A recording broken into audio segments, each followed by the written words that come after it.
Hello, I'm Alex Jones, and I'm a radio and television host based in Austin, Texas. And for many years, I've been exposing the criminal activities of the global elite, also known as the New World Order. In past films, we've documented the centralization of power, the move towards world government, the attack on the nation state, self-defense, the Second Amendment, family values, that is, the family itself, as well as private property rights.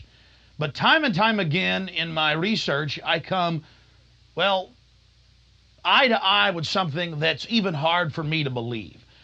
And that's that the elite, again, the so-called establishment kings, those that know best, the visions of the anointed ones, are obsessed with the occult, from presidents to governors to the heads of industry. We've all seen the stories of presidents and first ladies obsessed with their astrologers making national policy decisions upon their recommendations, spiritual guides, shamans in the White House. My friends, it gets far worse than that.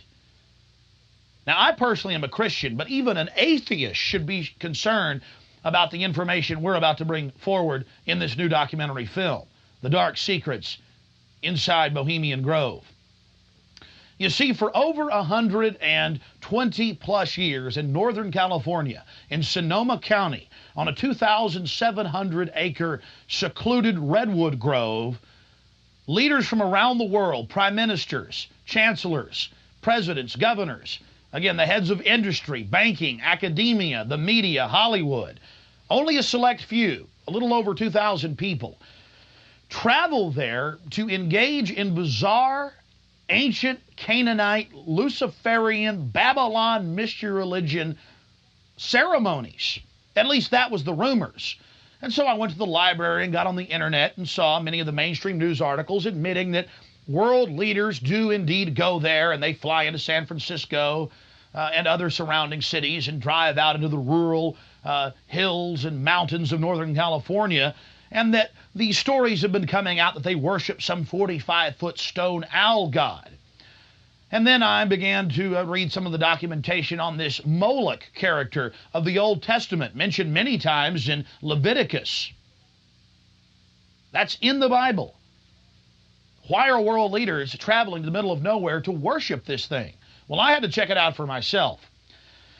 And I'm proud of my team. Mike Hansen, Violet Nichols.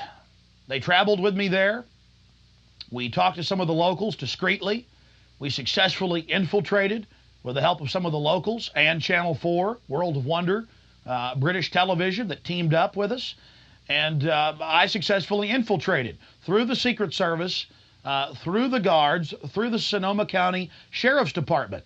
We were inside 4 hours. That's only one day out of the 2 weeks that they meet there for the admitted Summer Fire Festival of the Bohemian Club. Well, basically, that's enough for me. It's hard to even describe it with words, and I hope that our hidden cameras can give you at least a small piece of what I witnessed. To have world leaders engaging in this type of sickening behavior, oh yes, there's much more to come. Mock human sacrifices, they claim, just shocks the very foundations of what Americans believe their leaders to be. And then to have it intimately connected with world government. It doesn't make a lot of sense until you research history. All throughout history, spanning back into the midst of the beginnings of civilization, we see world leaders from the empires of old, from the Aztec kings and priests, to Babylonian leaders, to ancient Rome, engaging in twisted behavior. Could it be that when you have all the power and all the women and all the money and all the lands and all the art, you have to do something new? You have to go against the basic grain of humanity. You have to get off in a sick way. That's what we witnessed in Northern California, July 15th, 2000. Get ready to go inside the Bohemian Grove.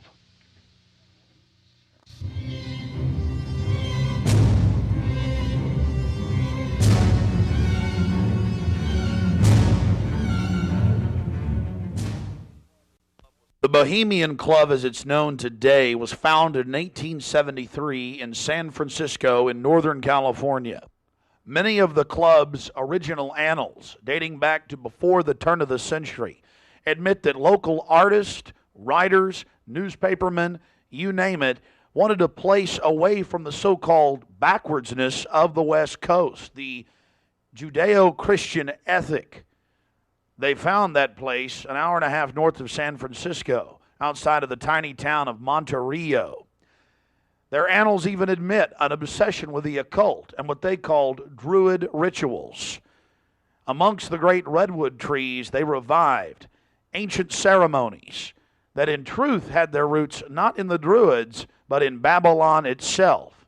As the railroads brought commerce and larger populations, the prestige of the club grew until, in the year 2000, it is a gathering place for the world establishment, the elite. We're about to show you some of the key evidence documenting this. It is absolutely central to understand that these bizarre activities have been engaged in going back to 1873 and are not some new fanciful whim of the trendies on the West Coast. By the turn of the century, there was already a 10 to 15-year waiting list. Presidents from Howard Taft to Herbert Hoover were on the membership roster. Not to mention, later, famous war general Dwight D. Eisenhower, later to become president. The roster of the Bohemian Club reads like a who's who of the elite. Look at this photo taken inside the Grove back in 1963. There you'll see Ronald Reagan. And sitting two people over from him, later to become president, Richard Milhous Nixon. Frankly, we don't know if these men actively enjoy the things that go on inside the Bohemian Club. But one thing is perfectly certain from the evidence. They are forced to go and attend and take part in these activities if they wish to be elevated to the highest levels of the geopolitical power structure. Take George Bush Sr., documented member. And then, of course, there's his son. Now, the last four generations of Bushes have also attended the Skull and Bones Society at Yale, well known to be steeped in the occult. Then there's Bill Clinton, a frequent attendee. Upon closer inspection, the entire federal government at the highest levels is infested with Bohemian Club members. And it doesn't stop there. America's private run-for-profit Federal Reserve Bank, from its very inception in 1913, has been run by prominent members of the Bohemian Club. Central Bank Chairman Alan Greenspan was seen leaving the Bohemian Grove only 1 month before he was appointed chairman of the Federal Reserve. He had to be a made man to be a member of the most powerful cabal on the planet. Historical records are clear from major universities. The Manhattan Project was planned and instituted and run from the Bohemian Club. All of this going on in an atmosphere of bizarre revelry. You're looking at an illustration from a November 1989 issue of Spy magazine. Spy goes undercover with Henry Kissinger, Merv Griffin, and William F. Buckley Jr. The story was clearly a shill, meant to misdirect the intensifying media coverage that the Grove was getting in the late 1980s. The writer's spin is obvious. They're just masters of the universe, big frat boys blowing off steam. We'll get back to this article later. Because you can clearly see that the mantra in the spin story has been picked up as a front by all the local media. Sure, they're elitist. Sure, they have some bizarre rituals. But what's the big deal? They're just having fun. If that was the case, why would David Gergen, presidential advisor to President Clinton, resign from the Bohemian Club and 17 other organizations when it was revealed in 1993? Organizations like the Trilateral Commission, the Council on Foreign Relations, the Bilderberg Group. But it's not just the Washington Times and the Sacramento Bee. You're looking at an illustration from the pages of Parade magazine, February 22nd, 1981. This story was the most accurate and revealing, detailing the so-called mock human sacrifice. Former German Chancellor Helmut Schmidt wrote extensively in his memoirs, Men and Powers, a Political Retrospective, goes into great detail about the secret establishment running the world. The Trilateral Commission, the CFR, the Bilderberg Group, and of course, ladies and gentlemen, the Bohemian Grove, a place that he often talked about being a wonderful hideaway, a place to spend time with Nelson and David Rockefeller, and to talk about world government and steering societies. On page 225 of Men in Powers, he talks about it being one of the most astounding places he had ever visited in the United States, and how that feeling intensified over the years with subsequent visits. The book goes on for page after page discussing the corporate, private, governmental infrastructure of world government. Going back to the Spy magazine spin piece, they have lots of rosy illustrations of drunken establishment types dancing around having fun with the rituals going on in the background. They even admit that they wear bizarre Ku Klux Klan style robes. And there's even a photo released by the Grove of the ritual being engaged in. They talk about the incredible security surrounding the Grove. And they even admit that a corpse, a sacrifice, is borne across the lake. But it's all in good fun. We did massive research on the occult. And one of the libraries we visited was that of Professor Tex Mars of Aeronautics. He also has written literally dozens of books on the occult. His library was very revealing about the obsession of elitists throughout history with the occult. Front group after front group to conceal and really subvert. But behind all of these groups, there is a small cadre or elite, a core. And what you have done, I think, with the Bohemian Grove is you have exposed one of the premier organizations of the whole New World Order arrangement, you might say. Of course, we can go back in history, all the way back to ancient Egypt, Babylon, or Greece, Rome. And I think you're going to see sort of the roots of the Bohemian Grove, but particularly in the Illuminati era, originating during the French Revolutionary days. You know, there we had the actual order of the Illuminati with Adam Weishaupt and all of his evil philosophers, let's just call them, Voltaire and the others. And that has come up all the way to today. Hitler, of course, was a Bohemian. I think it's more Babylon mystery religion. All of the elements are there. Of course, even the owl is a symbol of ancient mystery Babylon.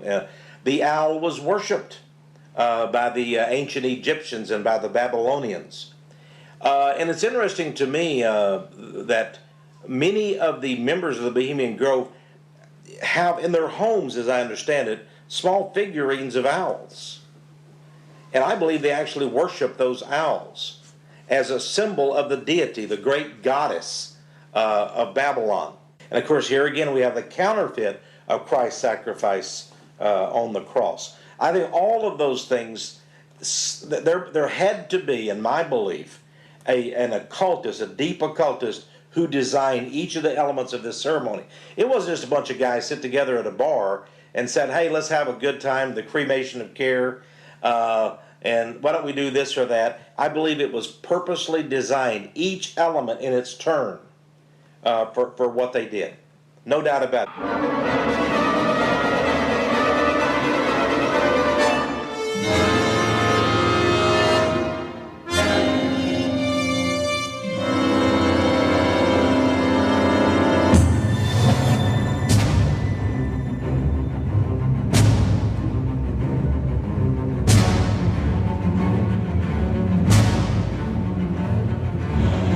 Slide the metal end into the buckle and adjust by pulling on the loose end of the strap.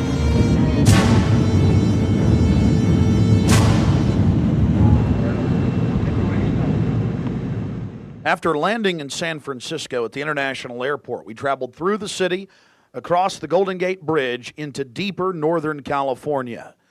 Northern California, home to the giant Sequoia redwoods. From there north to Santa Rosa, going west on Highway 12, the gateway to Bohemian Grove.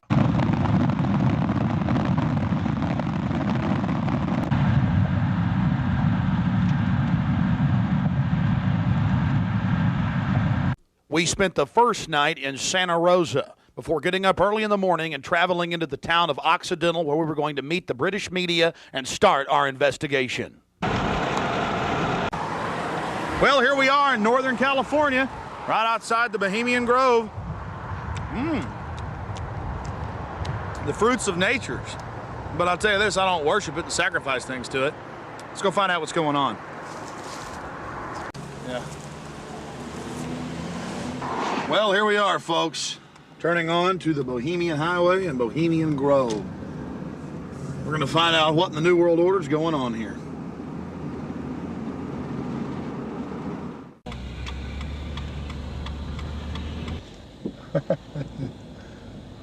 Thank you, Parker.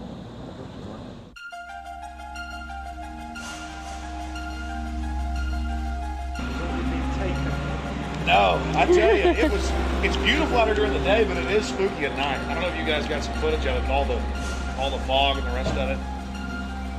So are you excited? Oh yeah. I've got a map. You guys want to look at that? My question is, what the history? What do they do if they catch you in there? They have us killed. I doubt that. Skinned alive. I don't know. And they throw darts at your skin and body. Hang upside down on a redwood tree. I doubt that. No, we'll see. No, I think they'll just What about me? Because I'm a woman, I can't really sneak in, can I? I mean, you can't I go can. in. You've got to stay. I've got to stay. Yeah. I've got to stay behind in the spooky Occidental Lodge. I have no problem. There is a road, if I can be shown a way to insert myself into this with Hanson. But then I need to know where the cremation of care, what day they're supposed to do it, where this pond is. Tomorrow night at dusk. I'm not going to end up tied down on a pentagram with Henry Kissinger's fat belly hanging over while he's naked with a big dagger, am I? I just want to make sure that's a joke. Well, just a thought. It's very. Oh, like Governor Bush running around in a pink tutu, foaming at the mouth with a purple wig on, am I? No. Supposedly, I hear that's what they do. So I don't know. I think they do these things, but the question is why. And these power brokers, which bomb innocent countries and slaughter people and pump the food chain full of garbage and just everything else they do, it's probably something fun for them. They really get off on being bad little boys. And rule the world. I mean, this is for some people. This is the secret room. Well, I mean, certainly in the whole class system, it's the pleasures of class. And now what class is, the power that you have is something different. And to me, I mean, from my research of Bohemian Grove, and you guys have obviously done more, I've read a lot of mainstream articles, alternative, talked to people, talked to some guests. It's really where people go in there to do whatever they want to do. So there are probably people sitting around fishing and probably people sitting around doing something completely different. Okay, there's the stage. Right, that's where the talks happen. Because they've got this amphitheatre, and they have these kind of talks, and this is where George Bush gives talks and people like that on this stage. Oh look, there's the lake. There you go. Lakeside talks. There's the lake. There's the shrine. See, right there. That's where. Honey, come get a shot of this. Now, where's this river? This is near the Russian River. Can you see it? Now, see, here's the shrine of their devil owl, which they even admit has its roots in like Babylon, and the Druids had them and everything else. So all over the world, this weird owl shows up. Some cultures, they've thrown children inside the bowels of this burning owl. That's historical. We've all read in the Bible about throwing your children to idols inside their. So it's weird behavior, definitely. So it needs to be investigated. And plus, it gets the adrenaline up. Thrill seekers have to have more. But here you go, honey. Right here, the shrine. You can zoom in on that, Mike. I'm saying honey to my girlfriend Violet, not Mike here. We're getting real bohemian now, aren't we? This is honey. We can get a close shot right here. But it did sound like that she's definitely leftward leaning. Then we get into the whole semantical debate about is there a left and a right, and to me there really isn't. There's the command and control on one end and anarchy on the other, and I want to be on the middle of the real spectrum. Certainly got to have some control in a complex society and civilization. but all the developments I see are pretty bad towards dehumanization. And now you got the UN demanding everybody sign on to this International Criminal Court. And they're telling the U.S. if we don't sign on, it won't matter. If 60 countries ratify, we'll be under its control. I mean, we're here. We're at global government now. When they're saying they're going to have some world court in the Netherlands that they'll take anybody they want to. These are in fact, I was reading some of the talks that they've given and they've released that the Bohemian Grove has discussed, and it's all population control, world courts. You're talking 20 years ago. So definitely some stuff's going on here that's pretty important. But is it the ultimate elitist retreat? I would imagine those we don't even know the names of. This is probably just one more steering committee where they bring in a lot of underlings and high-level corporate chieftains that really aren't the upper top echelon, make them feel important, and then implement some type of strategy. From the stories I've read and things that happen, I mean, it is pretty well documented that people run around naked. They have orgies. They go into town and have orgies, and these are world leaders. We got a serious problem with that.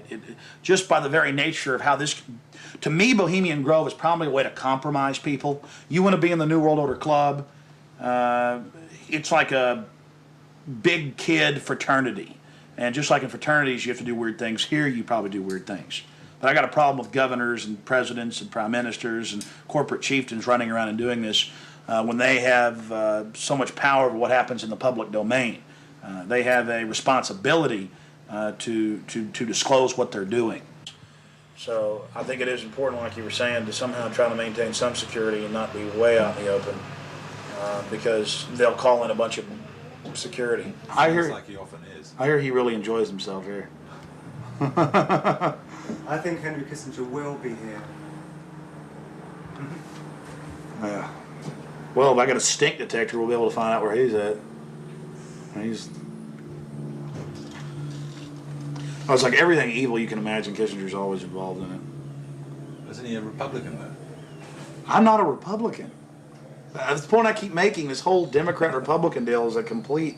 People always go back to that, though. Probably like in your country, you've got Labor and you've got the Tories over there, and it's all the same people behind closed doors. It's just a big joke. And your leadership, our leadership, it's all the same people. I mean, you do see a fight going on, but it's two different management teams of the same system, bidding for control. What I call the CEO jobs of Slavery Incorporated.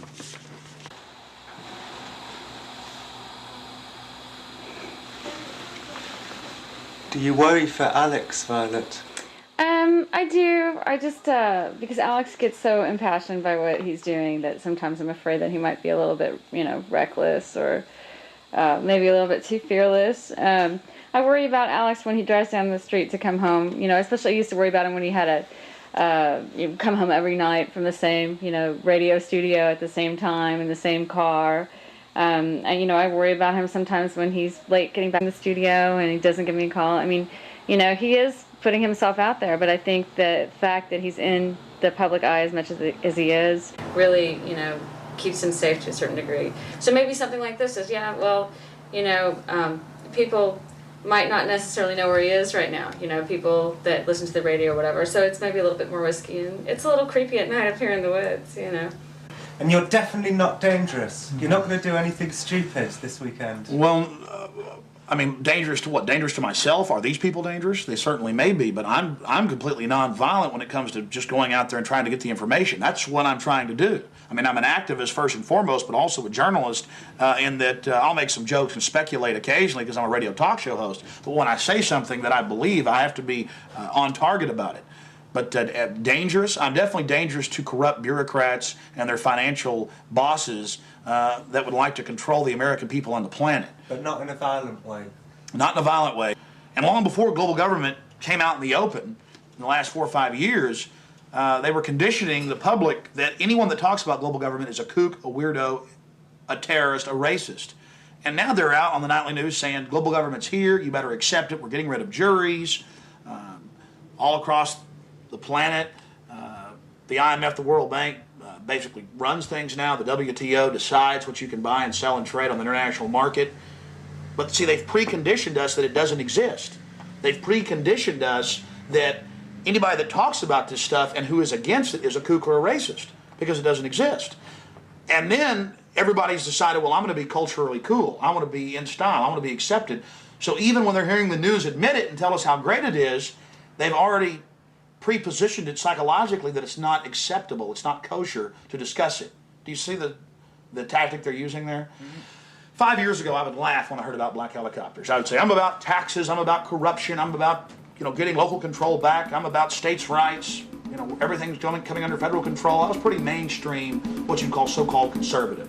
Then I saw the light when black helicopters started going into North Carolina. I started going into Florida. They fired into an all-night restaurant in Miami, just training, firing bullets into a place where people were eating. They started burning buildings. Police chiefs started throwing them out of their town, San Antonio. All this started happening, and I said, whoa, this is real. And then I realized that I was preconditioned, even as a so-called conservative person who understood that the media lied. I didn't realize how thick the propaganda was. That they precondition us before they release something on us, that it, number one, doesn't exist in our minds with classic doublethink, but then it can re-exist at the same time if they say it does and it's good. So it's literally George Orwell's doublethink, and one has to have it to stay sane in this world. Well, I refuse to be a part of it. I mean, the news every day, black helicopters are a joke, they're stupid, the culture, commercials, movies. At the same time, almost every month in this country, they're attacking and terrorizing some town with burning buildings and terror. And I don't want to be part of their sick control freak system. I don't like these degenerate, inbred, New World Order crowd people. They're not going to run my life. They're not going to control me. And I'm going to try to expose them. And I think we've had some success doing that. Oh, look how pretty it is. Sure is pretty. Mike, you enjoying yourself? A lot less spooky during the daytime. It's all foggy. Now we're going to take our British friends down into the forest a little bit later tonight. Let them gallivant in the werewolf-ridden woods. Joking, of course. They'll have me on there. Alex Jones, radio talk show host, believes werewolves infest Northern California. They've been seen dancing with grizzly bears. Small pixies have been even witnessed playing violins for George Bush. Don't know what to make of what's going to happen. I can't even begin to imagine what we're going to discover when I infiltrate tomorrow and try to get the cremation of care. We're very close to the gateway to Bohemian Grove now. The first set of gates and security. They have a small guard check at the front, and then they have a larger second one. Not a through road. Get a shot of that.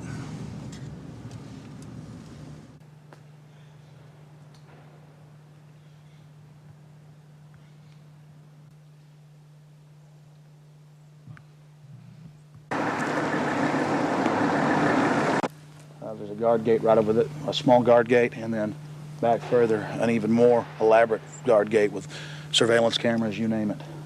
Not a through road, ladies and gentlemen, right up here in Northern California.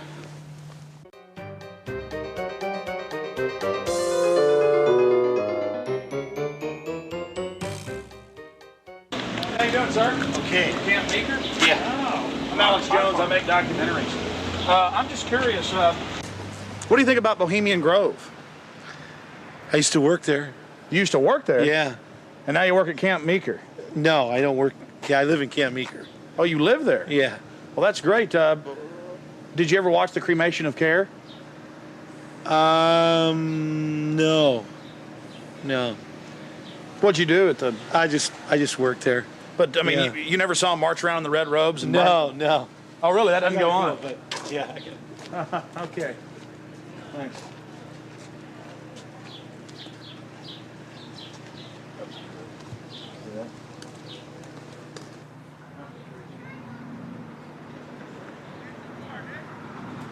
What have you guys heard about Bohemian Grove? Oh, I don't know. Bunch of rich people, right? Have you ever heard about the 40-foot stone owl and the mock human sacrifice? I heard about it a little bit, yeah. Roll that window down. Not We're going yet. to talk to you. Hold on. We'll go around here. I don't know. Oh, yeah? So what have you heard about the...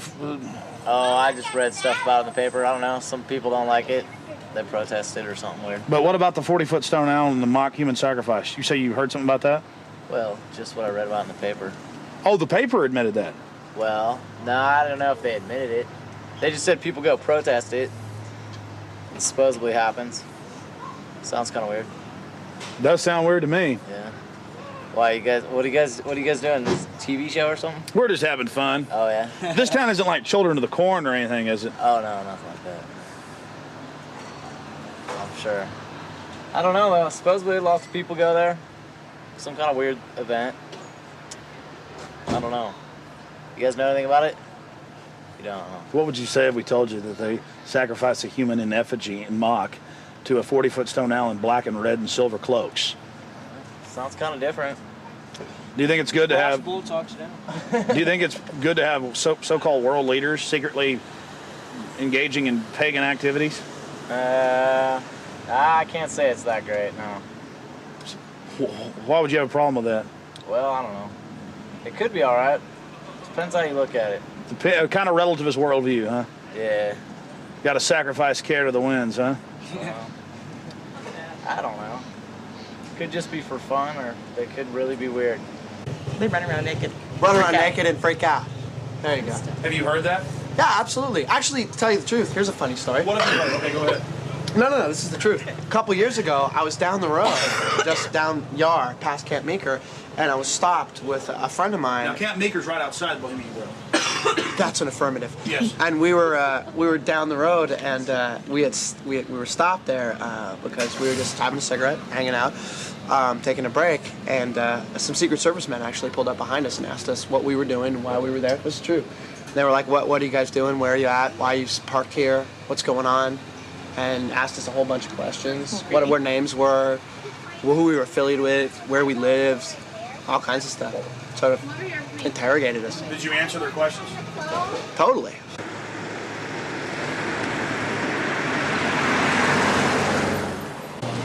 I don't know. We always hear there's like big, fat, rich guys with prostitutes there. Really? Yeah. What about the owl and the rituals? I don't know anything about it. Never heard about the rituals? Rituals. Ritual killing of a human, sacrifice of a human? Nope. Never heard of it. What would you think if that was going on? I think it's pretty weird. Wouldn't be that surprised. I mean, it is our government after all. Hey, thanks for talking to us, bud. You know? Hey, I like your shirt. Declaration of Independence. Yeah. All right, man. Take care. All right. We're talking about the Bohemian Grove and trying to see what locals think about it. How it's all secret and all these fat cats there and the supposed strange rituals that go on. Are you a local? No, but she is. What do you think about the Bohemian Grove? Well, I know what they call it. Let's see. It offers a lot of employment. Offers a lot of employment? Mm-hmm. What's going on there? What kind of rituals do they do there? I don't know. We're talking to locals about what the rumors are. What are the rumors? About a big 40-foot stone owl and simulated human sacrifice. Oh, no. Oh, I don't know about that, but it's politicians that come, that vacation there. And it'd be really weird if politicians were acting like they were sacrificing people, wouldn't it? No, you can't trust politicians, you know. Oh, really? They might be doing it, huh? They might, yeah. Who knows? The politicians, you know. I hear you, bud. Hey, good talking to you. Right. Appreciate it. You guys take care. Good luck. Hey, those are some pretty flowers. Those are sweet peas. Those are real, folks. Yeah, they're real. You guys have a good one. You Enjoy too. the weather area. Yeah? Yeah. This area is in trouble. Yeah, we are. It's in big trouble. No, this is a wonderful area of the country. We're just asking locals what they think of the Bohemian Grove. The Bohemian Grove is a wonderful place. Have you been there? Yeah, I've been in there a bunch of times. What'd you do, work there? Worked there, yeah. Yeah. Is you know when it's the most wonderfulest time? Is when nobody's there. Oh, it's a beautiful area? Yeah, yeah, very beautiful. It's got big trees. Have you ever been there for the cremation of care? No. So you've never been there for the rituals? No. You ever heard about them? Yes. What have you heard they do, sir? Nothing. They got that tree that looks like an owl. Tree that looks like an owl? Tree or rock, or it's a carving, or it's where the stage is. But have you heard what they do during that? No, I have no idea what they do during What would you say if we told you they burn a human being in effigy? They don't really do it. They burn it in effigy. I don't know what that means. Well, they have like a dummy that looks like a person under a black blanket. Huh? They take it up there and burn it. Oh, I don't know. Pretty weird. Huh? Pretty weird. Yeah, I've never seen that. How long you lived around here? I don't know. How old am I? 20, 40 years. Yeah. Really? Oh, your whole life? Yes. What's your name, sir? My name is Raul. The lizards. Yeah, this is Vital Roots. How long has Vital Roots been here? Couple years. Couple of years. The Bohemian Grove. Yeah. Yeah, I think a lot of politicians, a lot of big wigs, making a lot of big decisions. Oh, really? Do you think it's good that they get together in secret and make all these so-called decisions? Do I think it's good? Yeah. No, of course not. Do you? What about the rituals? Have you heard anything about the rituals that go on there? Well, there's all kinds of rumors about rituals that go on there. What type of rumors have you heard? Don't make me go there. Please, come on. We're trying to talk to some locals. I'm just wondering. It's interesting. Well, I really don't know that much about it. You know, what I've read in books. There's books out about it. Oh, you've read books on it, huh? I had a book that was published in 1956 that was written about some of the rituals. Because now it's been going on for 120 plus years. Yeah. I think they said they just had their 120th something anniversary. Yeah. What would you say if I told you that there's a 40-foot stone owl and that they burn a human being in effigy, not in real life, but in effigy? I wouldn't believe it. You wouldn't believe it? Nah, I think it's a bunch of garbage. So you doubt there's a stone owl, and you doubt that they... Well, I wouldn't doubt there's a stone owl. Maybe there's a stone owl, but I wouldn't think that that's kind of, rumors it's rumors, what the word implies, pretty much. Just a conspiracy. Yeah, it's just a bunch of hearsay. Pure conspiracy theory. Whatever. What have you heard about the Bohemian Grove? It's where all of the, FBI and you're talking about the Bohemian Grove. Yeah, it's like the quote-unquote elite and presidential retreat. Have you heard about the rituals that go on there? No, I haven't.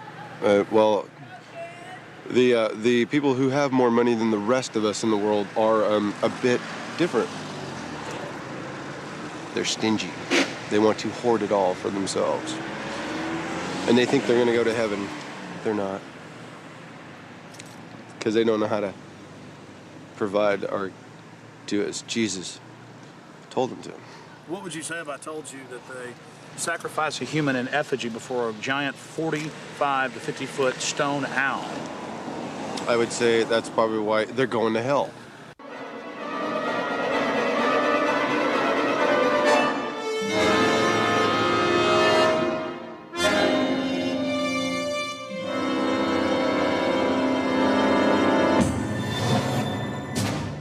Yeah, this Australian we met yesterday, he's been here for 3 years, and he says that about 2-3 months ago, the whole place was saturated with men in black, FBI, Secret Service and everything, going up and down the roads, checking everything, checking houses, everything for bombs and stuff, and then they all disappeared, and they were looking out for undesirables in the area who were persuaded to go. That was his story. And now we're going to talk to him. And now we're going to infiltrate. I think we should go and see what we can see. The public has a right to know. They do. The public may have a right to know, but the people in this cafe, I think, shouldn't know. I agree. Well, you've got to go in up the road that says no through road, because we've got to sit in the car and get a shot of you going up the road. So you've got to go in. You've got to be the guinea pig. But you're a brave man, Alex, aren't you? No problem, yeah. So that's cool. I wouldn't ask a man who wasn't as brave as you. All right, it's no big deal. I'm just gonna go in and make sure everything goes good. My only concern is figuring out the right type of baggage to carry this in, also a still shot camera. Well, I personally would recommend that you wired yourself up with your what's it called? Hidden camera. Yeah, your hidden camera that's in the shape of a pager. Problem is, we got some stuff on it last night. We checked it out, but it's very unwieldy, not trustworthy. Right. If I can just get in the woods with this, it's over. That's true. And even if I'm going early now. I'm probably going about 3:30 with Mike, and we'll just hang out inside in case they throw me out. I'm still getting back on the property. Oh, so you're gonna go in way before Rick gets here? Yeah.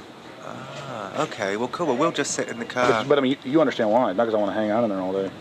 It's because I've got to get in. Because if they catch me, then I'm gonna got to sneak back in. Mm-hmm. Yeah. I will not be stopped.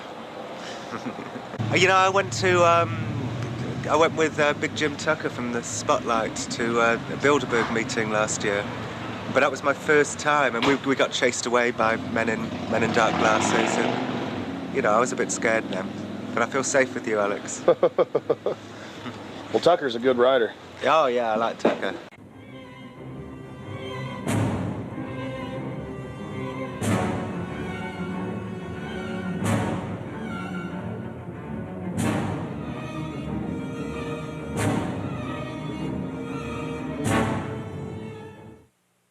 It was the night of July 15th, 2000. Mike Hansen and I were about to attempt the first ever successful infiltration of the Bohemian Grove. Others have tried and failed. No one has ever actually made it